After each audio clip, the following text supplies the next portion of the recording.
And then what'd he say? For one, And then what you do? His lead. Ooh, girl, I would have died. It is the only food that koalas eat. They have no natural protein. No way. Stop it. Oh my. The word marsupial is from the I Latin know. Yeah, what? reading. Oh, I'm just making some milkshakes. Milkshake?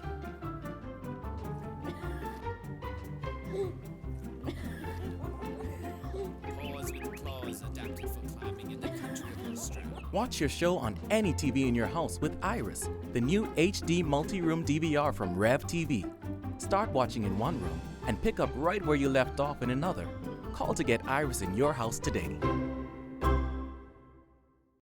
Good evening, Bahamas. You're tuned into MB12 Weekend, broadcasting from Cable 12 Studios on Robinson Road. Coming up tonight in news, questions of political interference in the recent police promotions exercise.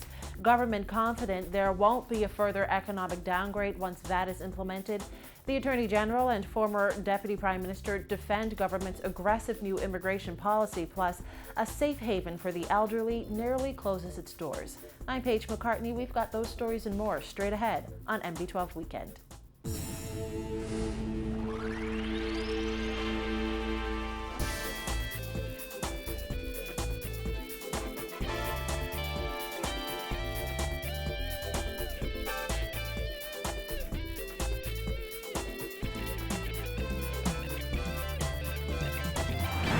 Welcome once again to MB12. The Police Staff Association says the recent police promotions exercise didn't meet its expectations and is calling into question the integrity of the process that led to the nearly 600 promotions. Deputy Chairman of the association, Frankie Campbell, said there appears to be double standards and no clear criteria for what constitutes moving up the ranks. In an interview with MB12, PSA executive member said there were some officers who were promoted who hadn't completed required examinations, weren't properly assessed, and even in some cases had matters adjourned before the disciplinary tribunal. It has been reported that at least one promotion was that of a police sergeant who died in August. Campbell said officers have been complaining since the promotions were announced last week. How do you explain that everyone who is a chauffeur is promoted? Is being a chauffeur the only criteria for being promoted? Is it a coincidence that every person, or at least 95% of the persons in the Urban Renewal Development Program 2.0 have been promoted? What happens to all the other hard-working senior officers who are catching the draft every night? And that is where the hurt is. Campbell said the exercise threatens to demoralize the police force, as some officers are questioning whether some were promoted as a reward for being friends and family of members of those in authority. When you consider rumors that would have been spread prior, when you consider how long the entire process took, one would have to wonder what was going on behind the scenes. But as it relates to political interference, I would be shocked and dismayed to find any political interference when I can recall, I think it was back in 2008, the now Minister of National Security headed a committee on crime, and the question was put to the then commissioner about political interference. And the suggestion was that the now minister, who was then chair of that committee, deplored the whole thought of political interference. So I would be surprised. The association said it does not have a problem with the individual promotions, but rather the system of promotions. Campbell said while it's understood that the hand of government cannot be removed from the process, a merit system should be implemented to improve transparency. This whole idea of a promotion ought not be a total surprise. There should be a merit system that can tell an officer that she is nearing that point, that she needs to do one or two more things to be sure that he is being considered. And then there could be the possibility of having some independent person or independent body participate in the whole selection process. In other words, find some way of adding some transparency to the process. In other news tonight, President of the Bahamas Hotel Catering and Allied Workers Union, Nicole Martin, said the bargaining agent is depending on the Prime Minister to intervene in the termination of nearly 200 Crystal Palace employees yesterday. Martin and other union executives met with the Prime Minister until late last evening. Martin said the union tried but failed at securing an injunction yesterday preventing the hotel from cutting loose 190 workers. She said because the heads of agreement, which stipulates that workers be redeployed, was signed between Baha Mar and government, only the Prime Minister can take legal action if he finds it necessary. Our attorney tried to get an emergency injunction. That failed because we that agreement. So if there is to be any legal movement, it has to come from the government. But the Prime Minister has assured us that his people are going to do everything that they need to do within the next few hours to make contact. They see the value in the union's position, and they're going to do what they need to do to have the company come to the table and to have some discussions. The union president said the Prime Minister has given his assurance that he will resolve this matter. The assurance he has given is that they are going to talk to the company. I think that is the first step because there has been no discussions. So he has assured us that they are going to do everything within the next few hours. They'll call me as necessary so that there's some movement. And we're hoping that he is hopeful that maybe something can happen through discussions, but if not, we'll see what the next move will be. Martin also called on the Bahamian public to galvanize for the rights of Bahamian workers just as passionately as they do for other national issues. There's bonuses. You can do some things for your family. There is no good time to lay workers off, but this seemed to be the absolute worst time.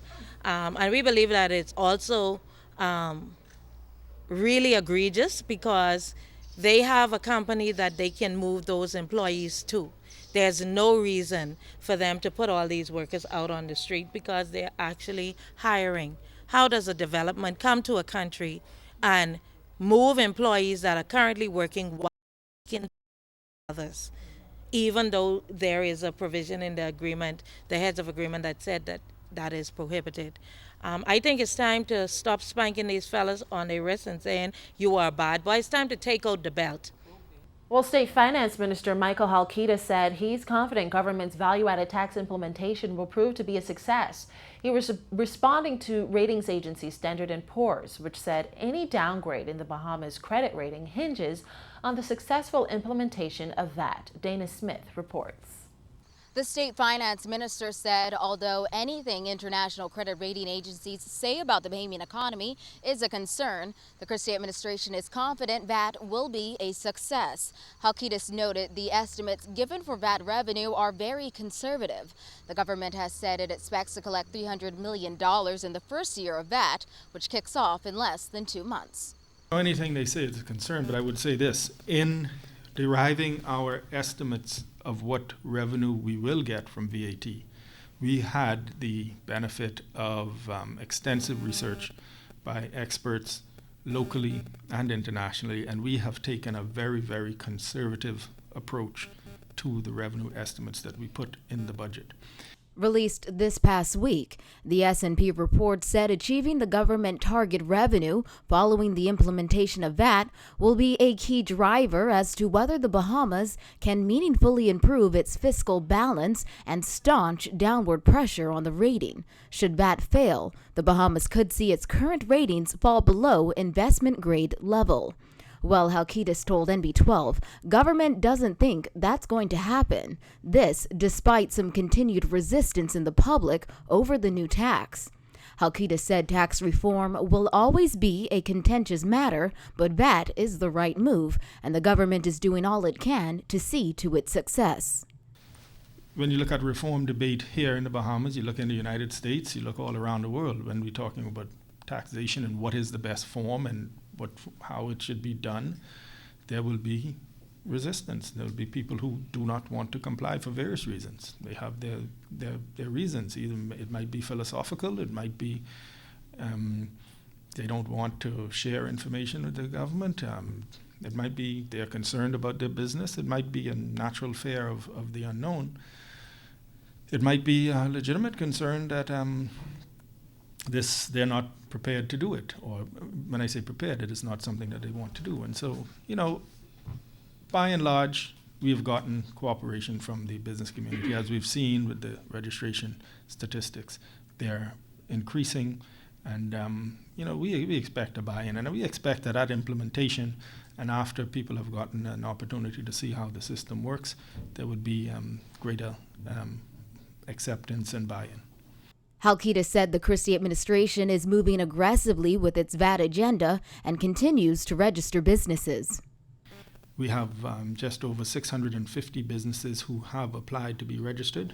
Of that number, 436 have completed their registration process. And we have 216 or so in various stages of completion. And so we've seen the numbers begin to pick up. And we encourage all businesses who are required to register to come forward and register.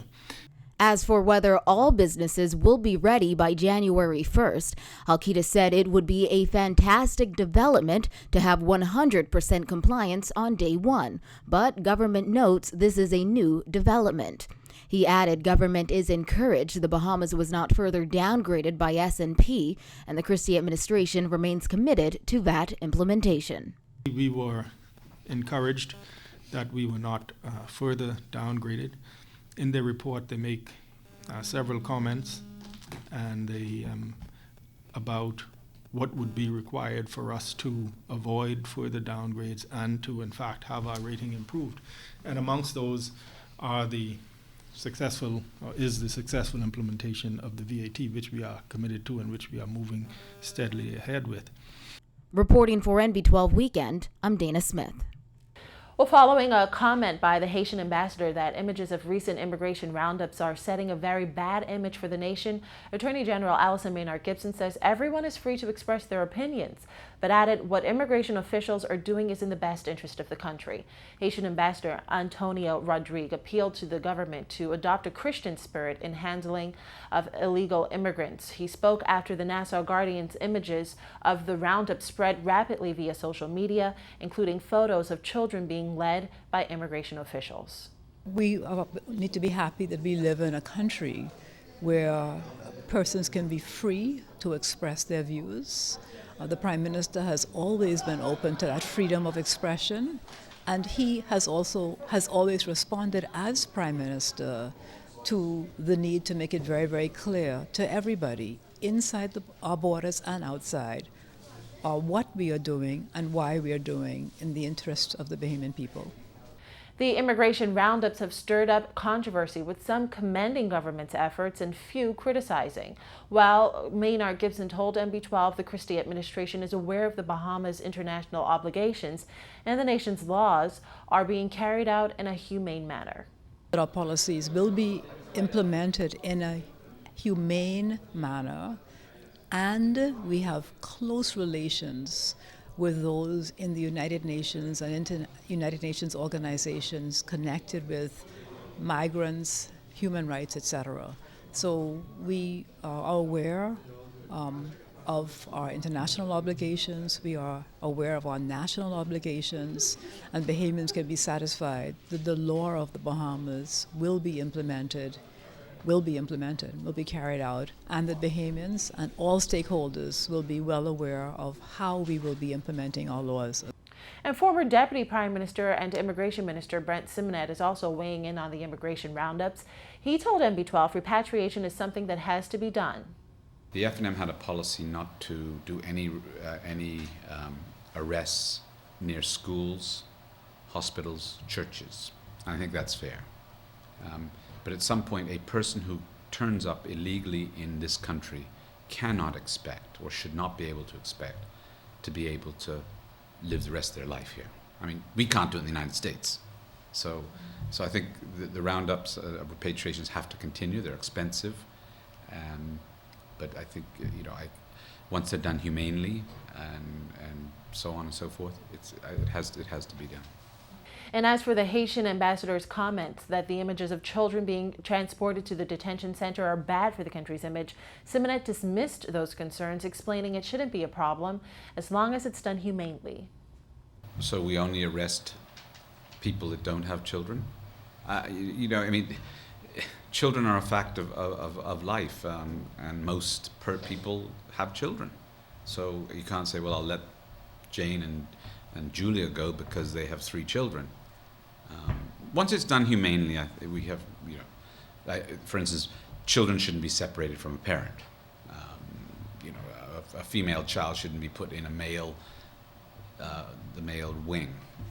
The former immigration minister said the question of repatriation is a difficult one and successive governments have not tackled the issue 100%. He also noted there are migrants who have been living in the Bahamas for decades, and in addition to government's repatriation efforts, it should also put focus on naturalizations. Yes, we have to deal with this issue. When I was there, we tried to nationalize quite a number of them, and I remember the PLP had a problem, and they asked me how many people we'd nationalized, and they made it's an election gimmick to get the Haitians to vote for you, etc. That wasn't the case, but we went through a lot, and there were people who had been waiting numerous years to get regularized that hadn't heard. So we need to deal with the people who've been here 20, 30, 40 years. You can't send them home. Meantime, Foreign Affairs and Immigration Minister Fred Mitchell has raised the issue of work permit abuses within the so-called professional sector. Speaking to new immigration officers at their passing out ceremony on Wednesday, Mitchell talked about the position taken by the Bahamas in the aftermath of the United States Civil War. He cited special laws passed to avoid what Bahamians at the time thought would be the revolutionary fervor of Haiti spreading to the Bahamas. He also referred to the policies adopted by the government to control illegal migration from Haiti in the 20th century, which he noted are the same ones government pursues today, repatriation and regulation. Mitchell said this administration means to manage the problem of illegal immigration in professional industries, including banking, tourism, and real estate. He said day after day, night after night, there's calls from one to another from Bahamian citizens who believe they're being displaced in their professions by those from the north who come in as tourists and take up work in the country without permission, or who obtain permission within a slice of the economy which has been signed, that has a sign up saying Bahamians need not apply. Mitchell said these abuses are evident in Abaco, Harbor Island, Exuma, Grand Bahama, and New Providence and Eleuthera.